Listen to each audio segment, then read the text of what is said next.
Който ме види някой, който не ме е виждал, случило се да поскочи, да се дръпне настрани 1-2 метра, така да поскочи, викаха ми Алф. Да. Той е извънземен. Имало случаи в училище, едно-две интервюта за работа бях отхвърлен, заради външния вид. Здравейте, аз съм Кристиян от София на 35 години. Занимавам се с услуги по домовете, електро, ВИК, инсталации, електроремонти. Да съм отхвърлян, имало случаи в училище, едно-две интервюта за работа бях отхвърлен, заради външния вид. Просто на документи бях приет и изведнъж отивам там на мястото и ми казват, че мястото е заето, Аз викам, вие ми извикахте лично да дойда, ето ги документите. И не може, мястото е заето. Беше ми странно, че ме разкараха до там и просто си тръгнах. Повечето хора нямат никаква реакция, като ме видят, но има такива единични случаи, почват да зяпат, плуват се, идват от близко, въртат се около мене, гледат ме, но аз съм и свикнал, не ми прави впечатление вече такива неща. Случвало се ме питат, какво е станало и просто им казвам, че от малък съм така и такива неща. Аз всички ги възприемам като равни, не деля хората на черни, на бели, на раси, на такива неща. За мен всички са хора. Работил съм и с бели, с цигани, с турци, Извинявам се, че така се изразявам, но по строежите, които съм бил, съм работил с всякакви хора. Има си и хора, от единия вид и от другия вид. Тези, които изяпат повече са, как да кажа, не знам аз. После им интересен явно. Не са виждали такива случаи, нямат... Малко са хората като мен. Да ме прави по-уязвим, може би да. Просто ми става гадно кофти, Само това нямам нещо такива, да го мисля, че съм бил отхвърлен, такива неща, просто...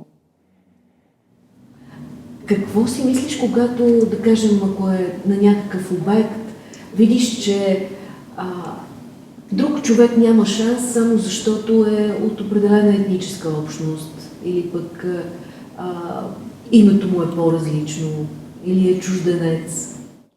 Точно с това съм се сблъсквал на много места, които съм бил, Само защото, примерно, човек е циганин, не го пуска да работи еди коя си работа, той може да работи това нещо, Случило ми се на много места, не само на едно място. В училище ми беше по-трудно, отколкото сега. Там децата, подигравки, деления на групички, на една групичка, на втора групичка. Може би там, сега вече не. Сега съм си свикнал и не ми е трудно. С агресия в компании не, по-скоро не. Не е имало такива. Може би в училище един-два пъти, но това са такива единични случаи, които са били много отдавна. Иначе сега не е имало такива случки. Който ме види някой, който не ме е виждал, случило се да поскочи, да се дръпне настрани 1-2 метра, така да поскочи, такава реакция. Викаха ми Алф. Да. Защото той е извънземен и заради това. Езикът е много лошо нещо. Може да ранява много по-тежко от каквото и да било. Защото една обида може би да се помни 100 години, една рана ще зарасне за 10 дена, примерно, или за месец. Иначе обидата, ранява. И то много.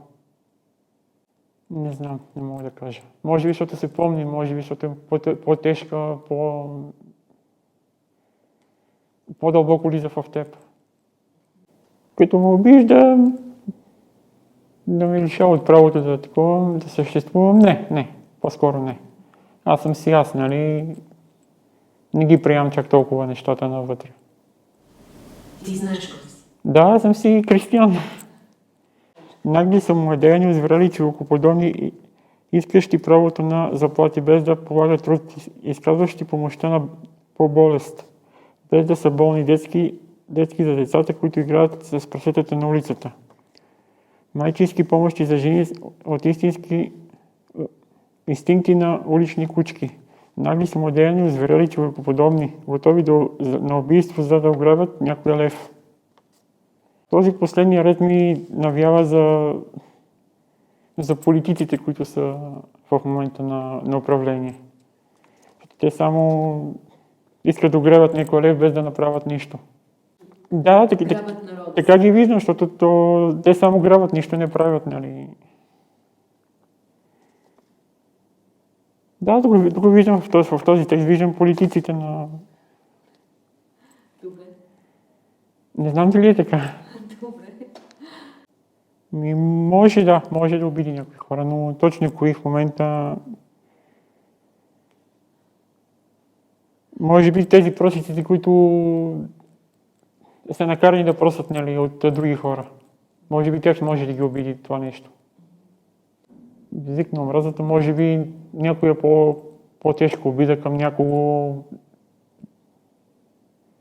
или нещо измислено казано за някой човек, може би това е език на омразата. Заради външния вид, като ме видят, нали, просто едни казват, да, ще го наемем на работа, други казват, че заради външния вид просто няма как да стане заради другите колеги, които са там. И това беше съвсем преди половин година някъде. Не искам да казвам места, нали, защото не искам да се знае. Аз просто ми беше малко странно, защото те търсеха хора много успешно. Изведнъж казват да, после ми казват не. Беше ми странно. А казвал ли си, че искаш да си друг? Или... Чак пък да съм друг, не, но... Не съм. Какво би казал на едно дете, което сега може да гледа този запис и да се чувства различно?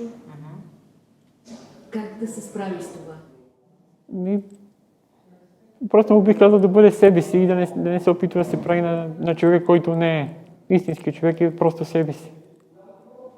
Как би го посъветвал да живее, ако изглежда по-различно от останалите и може да бъде обект на отхвърляне или език на омраза? Просто да бъде себе си, да не се опитва да се прави на това, което не е, или да впечатли хората. Просто трябва да бъде себе си. Не е нужно да се прави на нещо, което всъщност не е. Защото един ден ще се разбере, че това също не е той, нали? А е друг човек. Просто да бъде себе си. Отворени лица. Да, никога не съм казал, не ме снимай, нали? Не може да ме снимаш, не давам да се снимам, нали? Снимам си се, нямам проблеми. Нали? Дори позирам някой, като ми каже нещо, как да застана, викам, ако искаш нещо по-различно, само кажи, нали? Как да стане снимката. Повечето по морето чужденци се снимат с мен, нали? Като съм бил по морето, като ходех. И не съм отказал просто. Други хора ме спират и ми казват, ама ти не си ли от морето, защото аз много често ходех там. Доста време съм седял по морето, нали? По 4-5 пъти хода на море.